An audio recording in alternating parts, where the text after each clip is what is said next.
நமக்கு ஒரு மிகப்பெரிய வழிகாட்டியாக, தலைவராக இன்றைக்கும் தெய்வமாக வாழ்ந்து கொண்டிருக்கிறார் என்பதை நாம் இன்று நினைக்கின்ற பொழுது, அவருடைய காலத்தில் நாம் வாழ்ந்தோம், அவரோடு அரசியல் பயணித்தோம் என்ற பெருமை நமக்கெல்லாம் இருக்கிறது.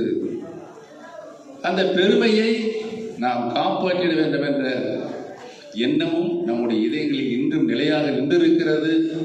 அதற்கு கழக உரிமைகளை மீட்கின்ற குழுவாக நாம் செயல்பட்டுக் கொண்டிருக்கிறோம் என்பதை நினைக்கும் போது, இந்த 2.5 ஆண்டு காலத்தில் ஏற்பட்ட சோதனைகள், இங்கு கூட பேசினார்கள், சோதனை மேல் சோதனை போதுமாடா சாமி என்று. அந்த வகையில் எத்தனை சோதனை வந்தாலும் நின்று எங்களுக்கு உங்களுடைய ஆதரவை தந்து கொண்டிருப்பதில் உள்ளபடியே நான் உங்களுக்கு நன்றி சொல்ல கடமைப்பட்டிருக்கிறேன். புரட்சி தலைவர் எம்ஜிஆர் அவர்கள் உருவாக்கிய இயக்கம், இதை மாபெரும் இயக்கமாக புரட்சி தலைவர்கள் உருவாக்கினார்கள். இந்த இயக்கம் இன்றைக்கு இருக்கின்ற நிலை சோதனை. எந்த நோக்கத்திற்காக புரட்சி தலைவர் தொண்டர்களுக்கு இந்த உரிமையை வழங்கினார் என்பதை நம்முடைய கழக ஆலோசகர் இங்கே விரைவாக எடுத்துச் சொன்னார்கள். அதை மீண்டும் தொண்டர்களுக்கு கையிலே கொடுக்க வேண்டும் என்றுதான் நம்முடைய இந்த தொண்டர்கள் மீட்பு குழு செயல்பட்டுக் கொண்டிருக்கிறது. இந்த நேரத்தில் நாடாளுமன்ற தேர்தலில் ஒரு கட்டாய சூழ்நிலை, நாம் போட்டியிடுகிற ஒரு சூழல் ஏற்பட்டது. அந்த சூழலில் தொண்டர்களை நிறுத்தி ஒரு மிகப்பெரிய சோதனைக்கு அவர்களை உள்ளாக்க வேண்டும் என்று சொல்லி நானே, நீங்கள் தான் கழகத்தில் ஒருங்கிணைப்பாளர், நீங்களே அந்த சோதனைக்கு உட்பட வேண்டும் என்று என்னை தலைமை கழகத்தினுடைய நிர்வாகிகள் கேட்டுக்கொண்டதின் அடிப்படையில் நான் ராமநாதபுரம் நாடாளுமன்ற தொகுதியில் போட்டியிட்டேன். கொடி இல்லை, சின்னமில்லை, கட்சியுடைய பெயர் இல்லை. ஆனால் தொண்டர்களின் பலத்தை நம்பியே நான் அந்த தேர்தலில் போட்டியிடுவதற்கு இயற்கையாக ஒரு சூழல் எனக்கு அமைந்தது. சுயேட்சை சின்னம், இந்த சுயேட்சை சின்னம் 3 சின்னங்கள் குறித்து தர வேண்டும். அந்த 3 சின்னங்களில் ஒரு சின்னம் பலாப்பழம் சின்னம். என்னை எப்படியாவது வீழ்த்திட வேண்டும் என்று. என்ன பிரச்சனைன்னா, நிறைய பன்னீர்செல்வங்களை எங்கெங்கெல்லாம் தேடி கண்டுபிடிச்சு அங்கே ஒரு 5-6 பன்னீர்செல்வங்களை வேட்புமனு தாக்கல் செய்வித்தார்கள். அத்தனை பன்னீர்செல்வங்களும் போட்டியிட சூழல் ஏற்பட்டாலும் எப்படியாவது என்னை தோற்கடிக்க வேண்டும் என்ற எண்ணத்தில் இந்த பன்னீர்செல்வங்களாம் யாரெல்லாம் கூட்டி வந்து அங்கே உட்கார்ந்து அவர்களை போட்டியிட செய்தவர்களெல்லாம் நாங்கள் ஆதாரத்தோடு பத்திரிகையில் வெளியிட்டிருக்கிறோம். இவை எல்லாத்தையும் மீறி நான் என்னென்ன சின்னங்கள் 3 சின்னங்கள் குறிப்பிட்டிருந்தனோ அதே தான் அந்த 5 பன்னீர்செல்வங்களும் குறிப்பிட்டிருந்தார்கள். ஆக ஒருவர் ஒரு சின்னத்துக்கு மேல் கேட்டால் 2 வேட்பாளர்கள் ஒரே சின்னத்தை கேட்டால் குலுக்குச்சீட்டு போட்டு தான் கொடுப்பார்கள்.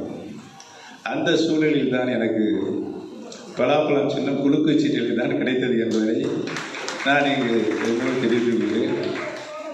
ஒரு சுயேட்சை சின்னத்தை 12 நாட்களில், முதல் 6 தொகுதிக்கு சட்டமன்ற தொகுதிக்கு 6 நாள், 2வது 6 தொகுதிக்கு 6 நாள், மொத்தமே நான் பிரச்சாரத்தை மேற்கொண்டது 12 நாள் தான். கிட்டத்தட்ட 16 லட்சம் வாக்காளர்களை கொண்ட அந்த மாபெரும் பெரிய தொகுதி ராமநாதபுரம் தொகுதி. ராமநாதபுரம் மாவட்டத்தில் மட்டும் 429 பஞ்சாயத்து, ராமநாதபுரம் நாடாளுமன்றத்தில் 620 பஞ்சாயத்து. நான் கேள்விப்பட்ட அளவில் இந்த ஒரு நாடாளுமன்றத்தில் இவ்வளவு பஞ்சாயத்துகள் இருந்ததாக இல்லை என்று நினைக்கிறேன். 12 நாட்களில் எப்படி அதை சுற்ற முடியும்? ஆக 5 பஞ்சாயத்து, 6 பஞ்சாயத்து, 10 பஞ்சாயத்து கூட சேர்ந்துதான் தேர்தல் பிரச்சாரத்தில் மக்களை சந்திக்க வேண்டிய ஒரு சூழல் இருந்து, சில பகுதியில் பஞ்சாயத்துகளே விடக்கூடிய சூழல் இருந்தது. அப்படி இருந்தும் மக்கள் 34% ஓட்டுப்பதிவில் 34% எனக்கு வாக்களித்திருக்கிறார் என்பதை நான் இன்றைக்கும் நன்றியோடு தெரிவித்துக் கொள்ள கடமைப்பட்டிருக்கிறேன். எனக்கு இருக்கின்ற கவலையெல்லாம் என்னவென்று சொன்னால், நான் அரசியல் வாழ்வில் ஈடுபட்டு முதல்ல நகரமன்ற தலைவர், இரட்டை இலை சின்னம், அதற்கு பின்னாலே 5 முறை சட்டமன்ற உறுப்பினர், அனைத்தும் இரட்டை இலை சின்னம். இந்த இரட்டை இலை சின்னம் என்னை எதிர்த்து போட்டியிடுகிறது என்ற கவலை எனக்குள் இருந்தது. இருந்தாலும் காலத்தின் சூழ்நிலை இந்த இரட்டை இலை சின்னத்தில் ராமநாதபுரம் தொகுதியில் டெபாசிட் இழக்கக்கூடிய சூழல் என்னால் ஏற்படவில்லை, திரு எடப்பாடி பழனிசாமியால் ஏற்பட்டது என்பதை நான் இங்கு பணிவோடு தெரிவித்துக் கொள்கிறேன். அதோடு மட்டுமல்ல, தேனி நாடாளுமன்ற தொகுதி புரட்சித் தலைவர் எம்ஜிஆர் அவர்களை முதலமைச்சராக இருக்கிற தொகுதி, புரட்சித் தலைவி மாண்புமிகு அம்மா அவர்களையும் முதலமைச்சராக தேர்ந்தெடுத்த தொகுதி. 39 இடங்களில் சென்ற நாடாளுமன்ற தேர்தலில் ஒரே ஒரு தொகுதி வெற்றி பெற்றது தேனி நாடாளுமன்ற தொகுதி. அந்த தொகுதியிலையும் இரட்டை இலை சின்னம் தன்னுடைய டெபாசிட் தொகையை இழக்கிறது என்று சொன்னால் அதற்கு காரணகர்த்தாக்கள் யார் என்பது இன்றைக்கு அனைவருக்கும் புரிந்திருக்கிறது. புரிய வேண்டியவர்களுக்கு புரிந்திருக்கிறதா என்றால் அவர்கள் இப்பொழுது நடித்துக் கொண்டிருக்கிறார்கள் என்றுதான் அர்த்தம் என்பதை தெரியும். இந்த தோல்வியின் மூலமாக பாடம் படித்து, நல்ல பாடம் படித்து இந்த இயக்கத்தை உருவாக்கிய இருவரும் தலைவர்கள், புரட்சி தலைவர் எம்ஜிஆர், புரட்சி தலைவி மாண்புமிகு அம்மா அவர்கள் இந்த இயக்கத்தை எந்த நோக்கத்திற்காக உருவாக்கினார்கள் என்பதை மனதிலே நிறுத்தி இணைய வேண்டும் என்றுதான் தொண்டர்கள் இன்றைக்கு தங்களுடைய அடிமனையிலிருந்து கூக்குரல் இட்டுக் கொண்டிருக்கின்றார்கள் என்பதை நீங்கள் அனைவரும் இங்கே எடுத்துச் சொன்னீர்கள். இதில் பாடம் படிக்கவில்லை என்று சொன்னால் பாடம் படிக்காதவர்களுக்கு எதிர்காலத்தில் அனைத்து இந்திய அன்னாரமுடைய தொண்டர்கள் தக்க பாடம் புகட்டுவார்கள் என்பதனை நான் இங்கு தெளிவாக கூறிக்கொள்வதற்கு கடமைப்பட்டிருக்கிறேன். என்னுள் இருக்கின்ற ஒரே கருத்து, ஆழமான கருத்து, நம்ம எல்லாம் இந்த அளவுக்கு ஆளாக்கிய நம்முடைய தாய் புரட்சி தலைவி மாண்புமிகு அம்மா அவர்கள் தன்னுடைய இதயத்திலிருந்து சொன்னார்கள், எனக்கு பின்னாலும் கழகம் பல நூற்றாண்டுகள் கழகம்தான் ஆட்சியில் இருக்க வேண்டும் என்று சொன்னார்கள். அதை நிறைவேற்றுவதற்கு இன்றைக்கு தொண்டர்கள், பொதுமக்கள் அனைவரும் எங்கு சென்றாலும் சரி, நம்முடைய தொண்டர்கள் மட்டுமல்ல, அனைத்து இந்திய அன்னார முன்னேற்ற கழகத்தினுடைய அடிப்படை தொண்டர்கள் மட்டுமல்ல, பொதுமக்கள் அனைவரும் நீங்கள் இணைந்து செயல்படுங்கள், மீண்டும் மாண்புமிகு அம்மாவுடைய ஆட்சி தமிழகத்திலே நிலைநிறுத்துங்கள் என்றுதான் சொல்லிக் கொண்டிருக்கிறார்கள் என்பதை நான் பணிவோடு தெரிவித்துக் கொள்ள கடமைப்பட்டிருக்கிறேன். இணைவதற்கு இன்றைக்கு மீட்புக்குழுவில் இருக்கின்ற நாம் எவ்வளவு பெரிய தியாகத்தையும் செய்ய காத்திருக்கிறோம் என்பதனை நான் இங்கு பணிவோடு தெரிவித்துக் கொள்ள கடமைப்பட்டிருக்கிறேன். இங்கே பேசினார்கள், சேர்த்துக் கொள்வதற்கும் இணைத்துக் கொள்வதற்கும் உள்ள வேறுபாட்டை நம்முடைய அருமை சகோதரர் கோவிந்தராஜ் அவர்கள் சிறப்பாக இங்கே சொன்னார்கள். அது ஒரு நல்ல கருத்து தான். இணைவதற்கும் சேர்த்துக் கொள்வதற்கும் தொண்டர்கள் எங்கள் பக்கம்தான் இருக்கிறார்கள் என்பதனை இந்த நாடாளுமன்ற தேர்தலில் நாம் நிரூபித்திருக்கிறோம். உங்களுடைய அதிகார போதை, ஆணவம், இன்றைக்கு என்ன நிலைமை? 7 தொகுதிகளில் அனைத்து இந்திய அன்னார முன்னேற்ற கழகம் டெபாசிட் இழந்திருக்கிறது. 13 தொகுதிகளில் 3ஆம் இடத்திற்கு சென்றிருக்கிறீர்கள். மற்ற தொகுதியெல்லாம் 4வது இடம், 5வது இடம். இந்த நிலைமை எதற்கு? அனைத்து இந்திய அன்னார முன்னேற்ற கழகத்திற்கு இந்த நிலைமை எதற்கு? ஜனநாயக ரீதியில் புரட்சி தலைவரும் புரட்சி தலைவரும் அம்மா அவர்களும் இந்த இயக்கத்தை தொண்டர்கள் விருப்பப்படித்தான் சென்று எடுத்து சென்றார்கள். நீங்கள் சர்வாதிகார போக்கோடு செயல்பட்டுவதன் காரணமாக இன்றைக்கு மிகப்பெரிய வீழ்ச்சியை கழகம் எதிர்கொள்கின்ற ஒரு அபாயகரமான சூழல் ஏற்பட்டிருக்கிறது. தமிழகத்திலிருந்து டெல்லி வரை இணைந்து செயல்படுங்கள் என்று சொல்லிக் கொண்டிருக்கின்றார் அத்தனை அரசியலுடைய தலைவர்களும், நாட்டை ஆண்டு கொண்டிருக்கின்ற பிரதமர் உட்பட. அதுக்கெல்லாம் செவிசாவிக்கவில்லை.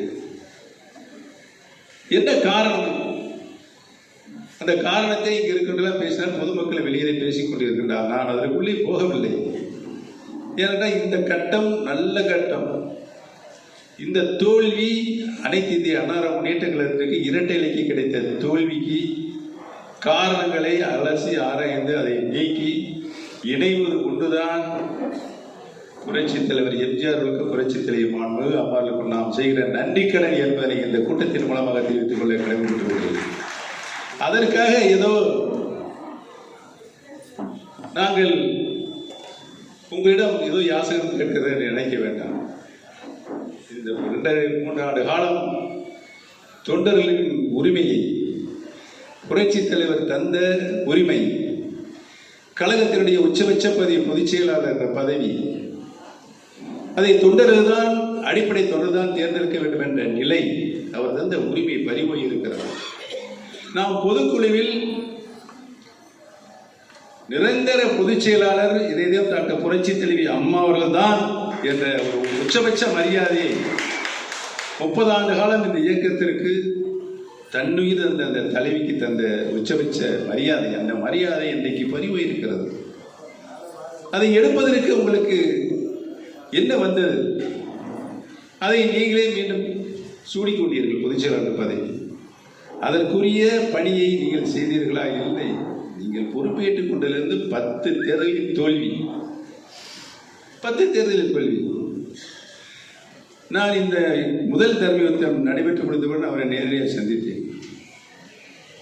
சந்தித்து கழகத்தின் மூலமாக நாம் அனைவரும் இணைந்திருக்கிறோம். புரட்சி தலைவி அம்மா அவர்களால் அவர்கள் உடல்நிலையை பெரிதும் கவனிக்காமல் கூட 2016 சட்டமன்ற தேர்தலில் அனைத்து தொகுதிகளும் சென்று பிரச்சாரம் செய்து பெற்றுத்தந்த ஆட்சி.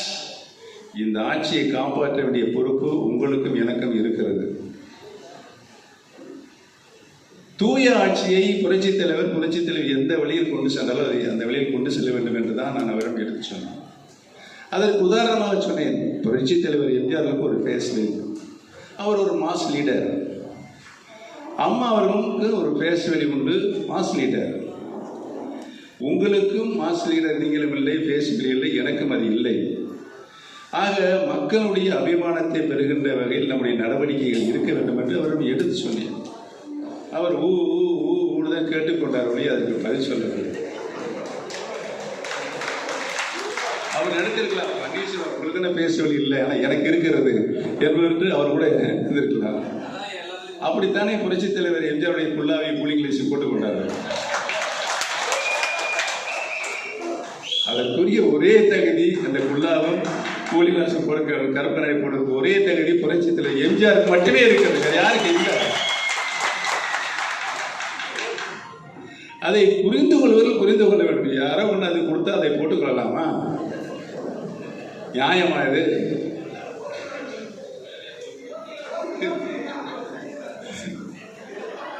நியாயமா? தர்மமா?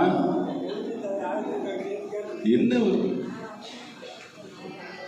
மக்களை ஏமாற்ற முடியுமா? முடியாது.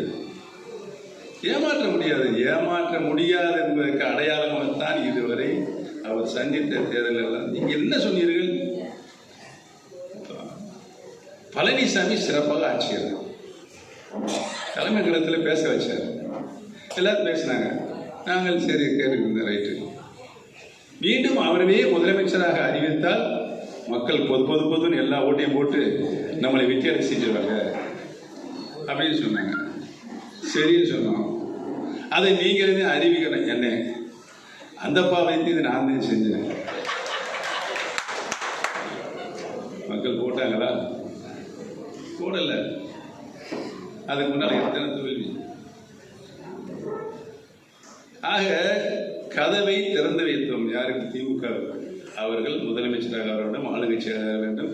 அதற்கு எப்படி 2 பேரும் ஒப்பந்தங்கள் போட்டார் என்பது எங்களை போன்றவர்களுக்கு தான் தெரியும். அது உண்மையிலே இந்த வெளிவரும் உண்மையிலேயே இன்னும் அது வெளிவரும். எங்களுடைய அரசியல் வாழ்க்கைக்கு புரட்சி தலைவருக்கு யாரெல்லாம் துரோகம் செய்தார்களோ அவர்கள் அரசியலிருந்து அப்புறப்படுத்தப்பட்டிருக்கிறார்கள் என்றுதான் வரலாறு. யாருமே தப்பிக்க முடியாது. சில பேர் தப்பிச்சு போய் தீவிகளை சேர்ந்து மந்திரி ஆகலாம், அதை பற்றி கவலை இல்லை எங்களுக்கு.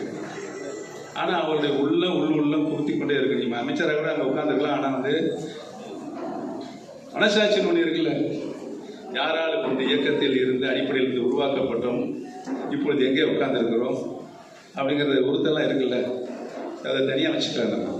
ஆனால் இன்றைக்கு இந்த தோல்வியின் மூலமாக பாடம் படிக்கவில்லை என்று சொன்னால் அவர்கள்